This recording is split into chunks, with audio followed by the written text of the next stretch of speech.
오늘은 너희 믿음이 어디 있느냐 그런 주제로 말씀을 전하겠습니다. 믿음이 없어서 두려움에 떨고 있는 제자들에게 우리 예수님이 하신 말씀이에요. 너희 믿음이 어디 있느냐. 오늘 우리에게 이렇게 주님이 말씀하신다면은 여러분 생각해 보세요. 난 주님께 뭐라고 대답하십니까? 너희 믿음이 어디 있느냐. 이 이제 누가복음 8장 오늘 우리가 읽은 22절부터 56절 마지막 절까지 보면은 여기에는 계속해서 예수님이 행하신 기적 이야기가 기록되어 있습니다. 기적 이야기. 오늘 우리가 읽은 본문에서는 예수님께서 풍랑을 잔잔케 하셨고, 한번 성경책을 여러분 보세요. 그 다음 26절부터 39절까지 보면은 어떤 말씀이 있어요? 귀신을 쫓아내시죠? 귀신을 쫓아내시고, 그 다음 또 성경을 보세요. 43절부터 48절까지는 혈루증 앓는 여인의 병을 고쳐주시고, 또 마지막 49절부터 56절까지 보시면은 회당장 야이로의 죽은 딸을 살려주셔요. 자, 그러니까 이 말씀에 보면 예수님이 행하신 기적 이야기, 인간은 도저히 할 수 없는 하나님만이 하실 수 있는 기적 이야기를 여기 이렇게 모아놨습니다. 자, 예수님은 자연에 대하여, 그 다음에 악한 영에 대하여, 그 다음에 병에 대하여, 그리고 죽음에 대하여 절대적인 권세를 가지고 있는 분. 그렇게 우리가 생각할 수 있겠죠? 전체를 다 읽으면은 여기 나오는 자연재해, 오늘 본문에 자연재해가 나오죠. 또 악한 영, 질병, 죽음은 이 모두가 인간에게 고통을 주는 것들입니다. 이 고통을 주는 것들인데 예수님께서는 이 모든 고통으로부터 우리들을 구원해 주시기 위해서 이 땅에 오신 하나님의 아들 메시아다. 그것을 이 기적 이야기를 통해서 우리에게 가르쳐 주는 거예요. 이 누가가 그래서 우리가 예수를 믿게 되면은 이 모든 것들로부터 구원받아서 행복한 삶을 살 수 있음을 성경은 우리에게 가르쳐 줍니다. 우리에게 중요한 거는 뭐예요? 예수님을 믿는 믿음이죠. 믿음. 여러분들은 예수님 믿고 구원받았을 뿐만 아니라 또 오늘 제자들처럼 믿음 없는 사람이 아니라 예수님께 나가서 기도하면은 풍랑도 잔잔케 해주실 줄 믿습니다. 그리고 새벽에 나와서 기도하는 분들이니까 더 큰 복을 받은 분들인 줄로 믿습니다. 오늘 말씀 들으면서 또 여기 네 가지 기적 이야기를 계속 아침마다 묵상하면서 이 모든 인간의 고통을 치유하시는 예수님을 더 깊이 만나고 여러분의 믿음이 더 확고해지는 이런 새벽기도 시간이 되기를 주의 이름으로 축복합니다. 자, 말씀 한번 보겠습니다. 예수님과 제자들이 이제 함께 배를 타고 호수 반대편으로 예수님 가자 그래가지고 배를 타고 이제 그 갈릴리 바다를 건너서 반대편으로 배 타고 이제 가는 중에 있었던 일입니다. 보니까 예수님은 피곤하셔가지고 잠이 드셨어요. 그러니까 여러분 막 굉장히 막 많이 돌아다니고 일을 많이 하고 그러면 버스 타거나 막 택시 타거나 그러면 어때요? 그냥 잠이 쏟아지죠. 에? 잠이 와서 그냥 자게 됩니다. 이제 운전하는 사람은 자면 안 되죠. 운전하는 사람은 졸리면은 휴게소나 어디 쉬어가지고 조금이라도 쉬다가 가야지. 운전하는 사람은 큰일 나요. 그러니까 예수님도 이렇게 열심히 사역을 하시다 보니까 피곤하신 거예요. 그래서 배를 타자마자 그 배 타고 건너가는 시간이 쉬는 시간이야. 예수님이 쉬는 시간. 그래서 그 시간에 이제 예수님 잠을 주무신 거예요. 네? 그 잠을 주무셨는데 그 예수님이 배를 타고 가는데 갑자기 갈릴리 바다에 그냥 광풍이 몰아쳤다 그랬습니다. 바람이 미친 듯이 막 그냥 몰아치는 일이 나서 물이 막 배로 들어오고 배가 침몰하게 생긴 이런 일이 벌어졌다 그래요. 오늘 본문에 그렇게 나오죠. 22절 23절 한번 말씀을 통해서 확인해 보겠습니다. 시작.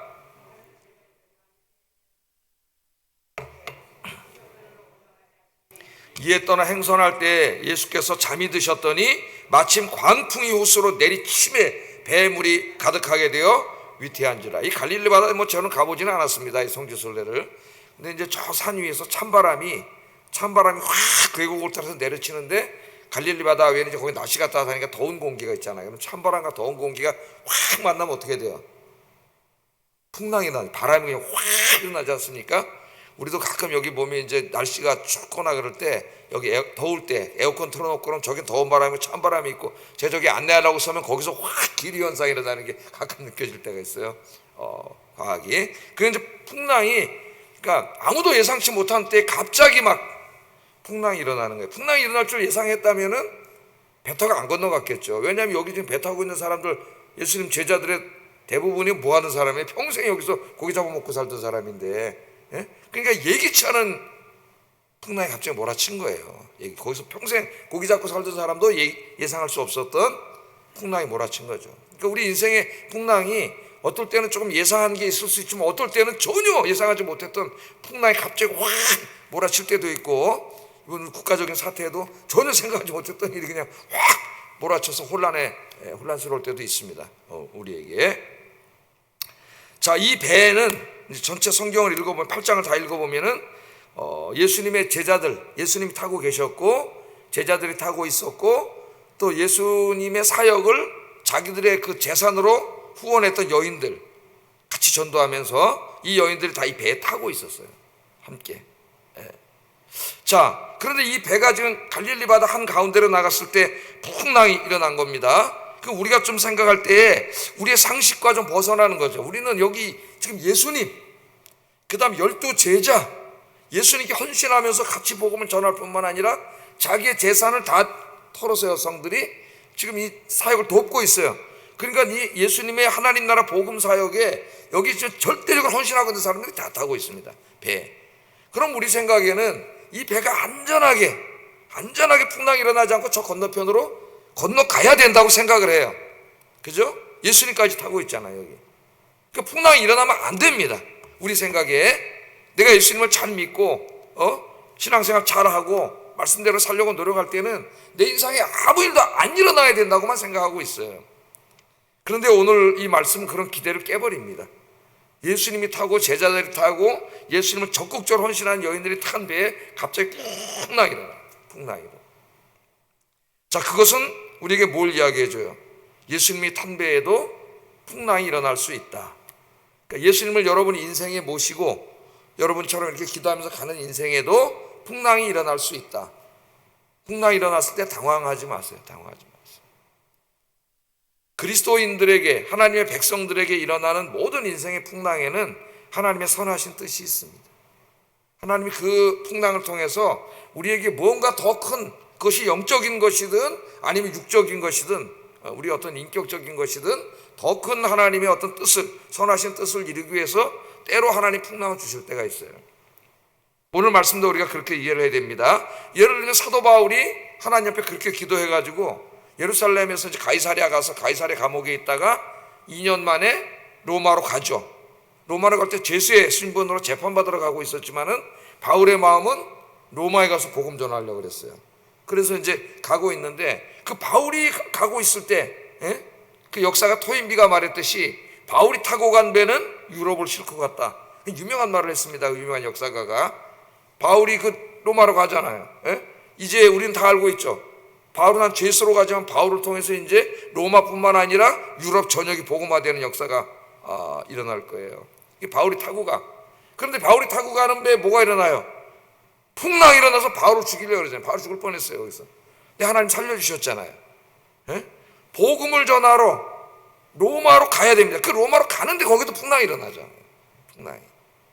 그러니까 예수 믿는 사람과 그 인생에 닥쳐오는 고난을 이게 절대 이게 일어나서는 안 되는 것으로 생각하면 안 돼요. 때로 하나님이 그렇게 하실 때도 있다는 것을 오늘 성경 우리에게 보여줍니다.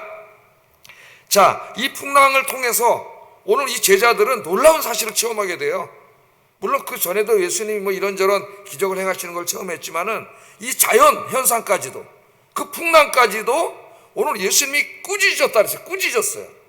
꾸짖었다는 표현을 쓰고 있습니다. 꾸짖으니까, 말씀 한마디 하시니까 그 광풍이 그냥 잔잔해져. 지금 21세기의 과학이 이렇게 발전해도 여러분, 태풍이 불어오는데 인간이 태풍을 멈출 수 있어요? 없어요. 그건 영원히 못해요. 인간이 할 수가 없는 거예요. 뭐 대피하고 지금도 저 미국 같은 나라도 허리케인이 그냥 쫙 플로리다 주에 그냥 내려치면은 다 미리 예보는 해요. 왜? 인공위성으로 보고 있으니까 오잖아요. 피하는 것뿐이지 이걸 막을 수가 없잖아요. 근데 우리 예수님 어때요? 말씀 한마디로 그냥 풍랑아 잠잠하라 그러면 풍랑이 잠잠해지는 거예요. 이것을 보고 여기 제자들과 여인들이 예수님에 대해서 더 놀라운 사실을 체험하게 된 거죠. 아, 이분이 이 세상을, 이 자연, 이 모든 만물도 말씀 한마디면, 명령 한마디 하면 다 그냥 잠잠해지는구나. 이 자연현상을 마음대로 운영하실 수 있으신 분이구나, 통치하시는 분이구나, 바로 하나님의 아들이구나 하는 것을 이 풍랑을 통해서 어떻게 됐어요? 더욱더 체험하게 된 거예요. 체험하게 된 거예요. 그러니까 풍랑이 일어나지 않았으면은 풍랑을 잠잠케 하시는 예수님을 체험하지 못했겠죠. 예를 들어서 여러분, 사드락 메삭 아벳느고 다니엘의 세 친구도 생각해 보세요. 그렇게 열심히 신앙생활 했는데 결론이 뭐예요? 풀무 속, 용광로 속에다 집어 던지는 거 아닙니까? 용광로 속에. 우리 보통 그러죠. 이렇게 예수님을 잘 믿고 신실한 사람들은 왜 용광로 속에 들어가게 하냐? 아예 용광로에 못 들어가게 해야지. 이게 우리의 생각이에요. 저도 어떨 때는 너무 힘들 때는 그런 생각이 들 때도 있죠, 인간적으로. 그러나 용광로에 누구도 들어가기 싫겠죠. 그러나 들어갔어요. 들어갔는데 거기 죽어야 되는데 그 안에 보니까 3명이 들어갔는데 4명이 있다 그러잖아요, 왕이 보니까. 그래서 많은 사람들은 거기 하나님이 함께 하신 건데 성자 하나님이 아니신가 뭐 그렇게 해석하는 사람도 있습니다. 예수님 이 땅에 오시기 전에 선지하신 성자의 모습으로. 하여튼 누군지 몰라 하나님이 함께 하셔서 무사했잖아요. 자, 사자굴에 들어가지 그 용광로에 들어가지 않았으면은 그 용광로 누구도 살아올 수 없는 것이죠. 거기서 그들을 지켜주신, 자신들을 지켜주신 하나님을 체험하지 못했을 거예요. 그러나 그 고난이 있었기 때문에 용광로에서 지켜주신 하나님을 체험하게 된 줄로 믿습니다. 다니엘도 사자굴에 들어가지 않았다면 사자의 입을 막으신 하나님을 체험할 수 없었겠죠. 들어갔기 때문에 사자의 입을 막으신 하나님을 체험한 거예요. 그러니까 고난은 그건 힘든 거예요, 우리에게. 고난이 오게 달라고 기도하지 마세요. 그건 바람직한 게 아닙니다. 그러나 때로 하나님이 우리가 다 이해하지 못한다 할지라도 우리의 영적인 유익을 위해서라든지 어떤 선하신 목적을 이루기 위해서 풍랑을 허락하실 수 있다. 고난을 허락하실 수 있다. 우리가 당황하지 말아야 된다. 그걸 우리가 깨달아야 됩니다. 이 말씀을 통해서. 그 다음에 고난 속에서 나와 함께 하시면서 이 문제를 해결해 주시고 풍랑을 잔잔케 하시고 그 주님이 나를 사랑하신다는 사실을 더 깊이 깨닫게 될 거예요. 할렐루야. 그래서 로마서 8장 28절에 바울이 이렇게 말합니다. 읽어보겠습니다. 시작.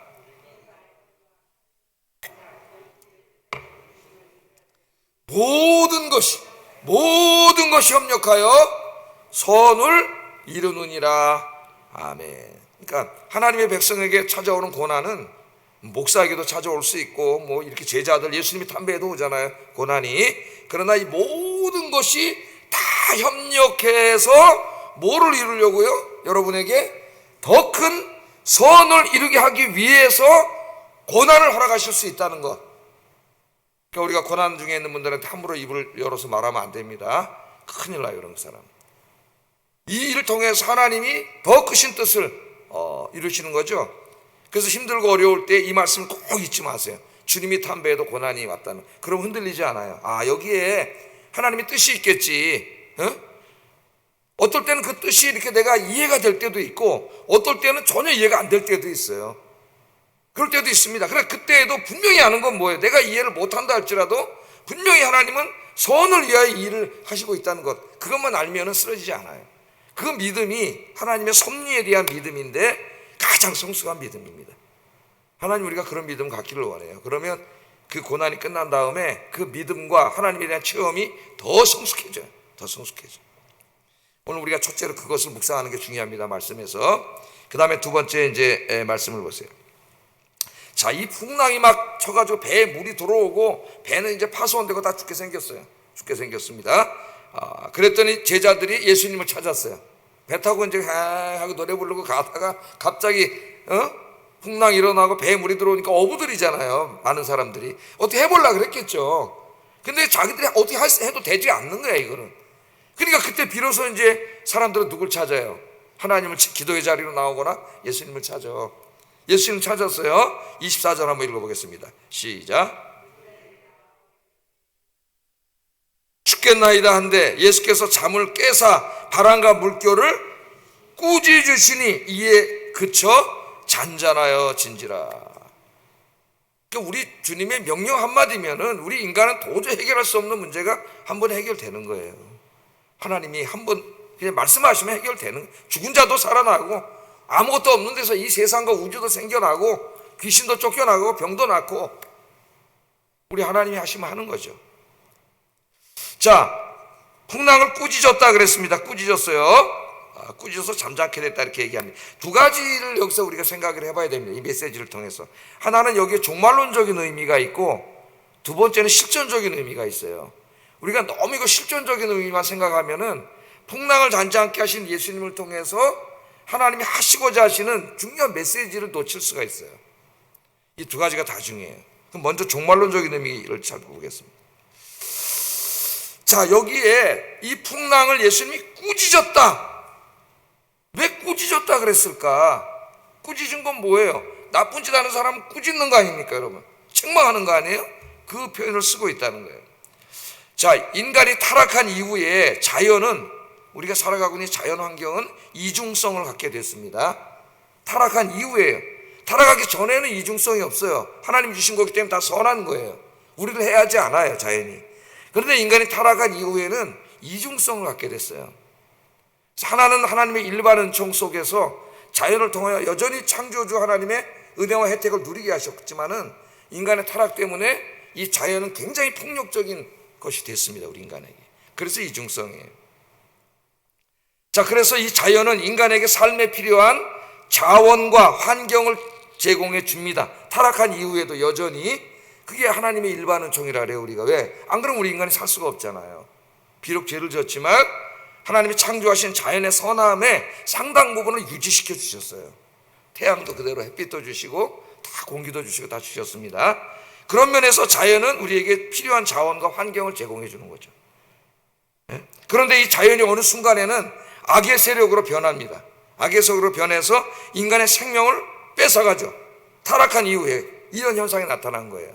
그게 뭐예요? 화산이 폭발한다거나, 땅이 갈라 지진이 나거나, 쓰나미가 일어나서 막 해일이 일어난다거나, 태풍, 홍수. 어때요? 우리의 재산과 우리의 생명을 순식간에 앗아가는 엄청난 악이죠. 이것을 신학자들은 자연의 악이라 그래요. 도덕적인 악만 악이 아닙니다. 자연의 악이라 그래요. 자연의 악. 우리 인간의 생명을 죽이려고 그러지 않습니까? 자연의 악이에요. 자, 그래서 예수님께서는 이 자연의 폭력성, 인간의 생명을 뺏어가려고 하는 이 자연의 폭력성에 대해서 꾸짖으신 거예요, 우리 예수님이. 그랬더니 폭풍이 순식간에 잔잔해졌어요. 잔잔해졌습니다. 여기에 굉장히 신학적인 의미가 있어요. 예수님께서는 때가 되면은 이제 다시 재림하시죠. 그러면은 이 자연의 폭력적인 이 폭력성, 이 사악함을 다 치유하셔. 그때가 언제? 이제 우리 재림하셔서 이 우주 만물을 새롭게 하실 때죠. 새 하늘과 새 땅, 하나님 나라, 우리가 흔히 말하는 천국 이 땅에 임하는 거예요. 그럼 이 자연의 폭력성이 다 사라져. 이제는 그 하나님 나라에서는 더 이상 자연이 사악함이 존재하지 않아요. 우리의 생명을 위협하지 않아요. 죄짓기 이전에 에덴 동산처럼 자연은 하나님 우리를 위해 주신 온전한 선물이 돼요. 그게 하나님의 나라죠. 하나님의 나라. 우리 예수님이 바로 그 일을 이루기 위해서 오셨다는 것을 우리에게 이야기해 주고 있습니다. 그래서 요한계시록 21장에 보면은 예수님이 재림하셨을 때 새 하늘과 새 땅이 이루어지죠. 하나님 나라가 이루어졌는데, 그 하나님 나라에는 요한이 보니까 뭐가 없어요. 바다가 있는데 바다가 유리바다예요. 수정바다. 물이 없어요. 물이 없어요. 예? 왜 물이 없느냐? 좀 이따 그것을 제가 설명해 주겠습니다. 그러니까 물이 없다는 거는, 물은 이제 성경에서 거의가 폭력과 죄악의 상징이에요, 이 물이. 그래서 인간을 해하는 모든 자연의 사악함이 사라진 것이. 기대하세요, 여러분. 잠깐은 우리 주님이 오셔서 이 땅에 하나님 나라를 이루십니다. 여러분들 예수 믿고 구원받아서 그 나라의 백성을 보장받은 줄로 믿습니다. 할렐루야. 그것만 생각해도 큰 은혜죠.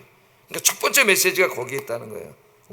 이분이 바로 온 우주를 새롭게 하시고, 이 세상을 새롭게 하셔서 하나님 나라를 이루시기 위해서 이 땅에 오신 하나님의 아들 메시아구나 하는 걸 깨닫게 된 거예요.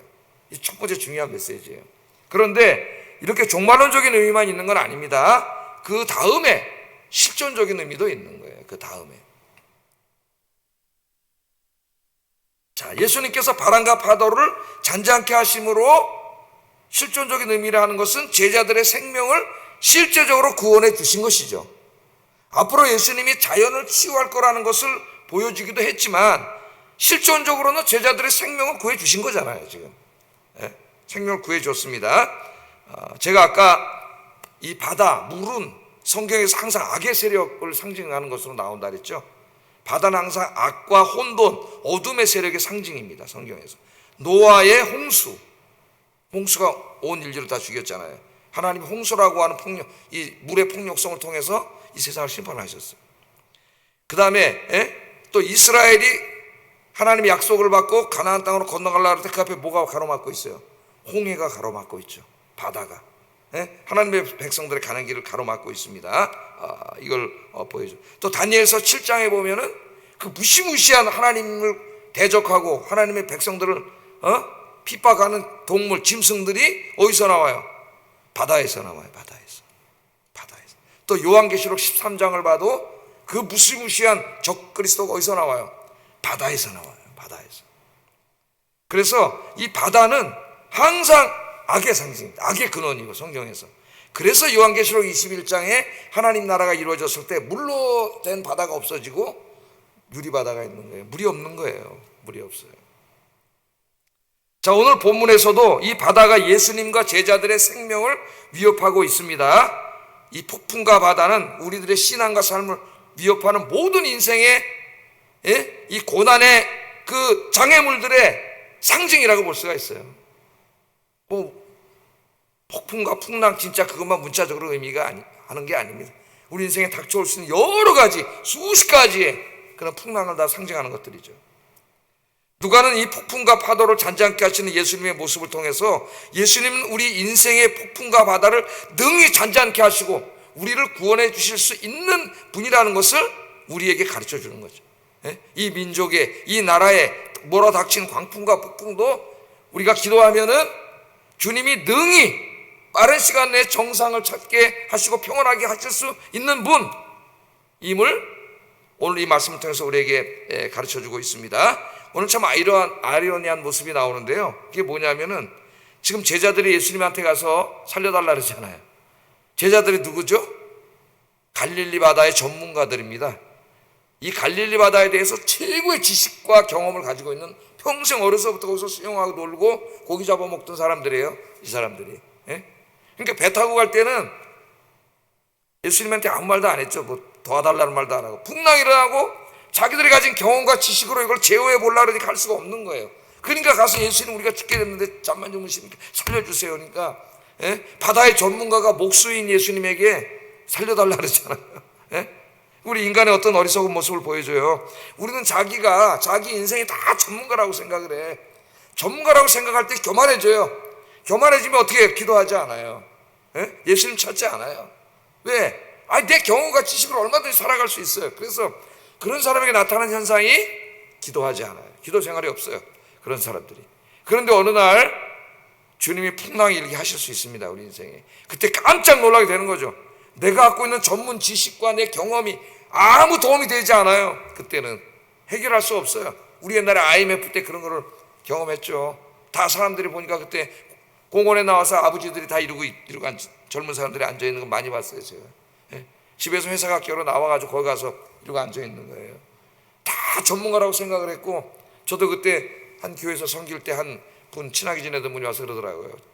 직장을 그때 사임하게 됐는데, 사임하기 전까지는 정말 자기가 잘나서, 내가 똑똑하고 뭐 내가 좋은 대학 나오고 이래서 다 이 직장을 얻었는지 알았대. 근데 IMF 나서 딱 정리 해고되고 나니까 깨달았다는 거예요. 이게 다 하나님의 은혜였구나. 그리고 회개하고 기도하고, 어려움이 왔지만은 나는 그 사람 더 중요한 걸 깨달았다고 생각합니다. 거기서 기도하면서 새롭게 살아야지. 만약에 그 해고 안 됐다면은 거기서 계속 자기 때문에 자기 전문 지식으로 했던 신앙 다 잃어버렸을 거예요. 교만해져서. 차라리 어려운 일이 닥침으로써 인생의 중요한 걸 깨닫게 된 거예요. 이게 다 하나님의 은혜라는 거. 그게 감사한다 그러더라고. 감사한다고. 우리 주님이 주님 앞에 가서 부탁을 하고 우리 예수님 풍랑을 잔잔케 하시니까 오늘 잘 오셨습니다. 여러분 개인, 자녀들, 가족, 내 건강, 또 이 나라와 민족, 또 우리 여기 지금 복음화 시켜야 되는데 이제 나갈 때마다 저 콘크리트 벽이 꽉 막혀 있어. 근데 나가면서 저쪽으로 나가 맨날 기도하고 나갑니다. 하나님 이 막힌 담을 열어주셔서 여기에 지금 1450세대가 이사 와 있는데 요 바로 앞에 지금 복음화가 제일 안 된 연령에 있는 사람들이잖아요, 이 사람들이. 그리고 기존의 3040 교회를 엄청나게 떠났어요, 코로나 때 지금. 3040이 돌아오게 해달라고 교회들이 기도하고 있어요. 그런데 안 믿는 사람이 나오겠어요, 지금. 더 어려워진 거죠, 이 선교하기가. 우리가 기도하면은 놀라운 역사가 일어날 줄로 믿습니다. 주님이 하시면 하는 것이. 우리는 못해요. 저도 못해요. 제가 할 수 있는 게 없어요. 그러니까 기도하는 거예요. 기도를 통해서 하나님 깨닫게 해주실 거예요. 할렐루야. 자, 오늘 말씀을 보세요. 여러분 기도하셔서 다 응답받기를 주의 이름으로 축복합니다. 잘 나오셨어요. 기도하셔야 돼요. 근데 우리 예수님이 풍랑을 잔잔케 하셨어요. 그리고 거기서 끝난 게 아닙니다. 제자들을 책망하셨어요. 25절 한번 읽어보겠습니다. 시작. 너희 믿음이 어디 있느냐, 우리 예수님이 책망을 하셨어요. 어떻게 보면은 이 상황에서 어떻게 두려워하지 않을 수 있을까, 인간이? 웬만한 사람 다 공황 상태에 빠질 것 같은데. 저도 이제 오래전에 옛날에 미국에 몇 번 공부하러 또 갔다가 집에 잠깐 왔다 이러면서 비행기 타고 이제 몇 번 LA하고 해서 한국을 왔다 갔다 이렇게 몇 번 한 적이 있는데, 비행기 타고 쫙 가다가 보면 저 LA 거의 다 가면은 기류가 변해가지고 한번 비행기 흔들릴 때가 있습니다. 안 흔들릴 때도 있지만은 LA 가시면 깜짝 놀랄 때가 있어요. 근데 제가 한번 가는데 기류가 이제 많이 이렇게 나빠져가지고 꽉 흔들릴 때가 있어요. 잠깐 하다가 멈추는데 그때 좀 길게 했어요. 길게 하니까 갑자기 두려움이 확 오더라고. 솔직히 그때도 목사였는데 두려워. 기도를 막 하게 되더라고. 하나님. 그러면서 회개 기도를 많이 하더라고. 회개 기도. 잠깐이었지만은 우리 인간이 막 기류가 흔들릴 때 막 우리가 두려운 거죠. 근데 이거는 지금 막 파도같이 물이 들어오고 이렇게 어부들이 어떻게 할 수 없는 상황이니까 아니 이 상황에서 어떻게 안 두려워하지? 근데 예수님이 책망을 하십니다.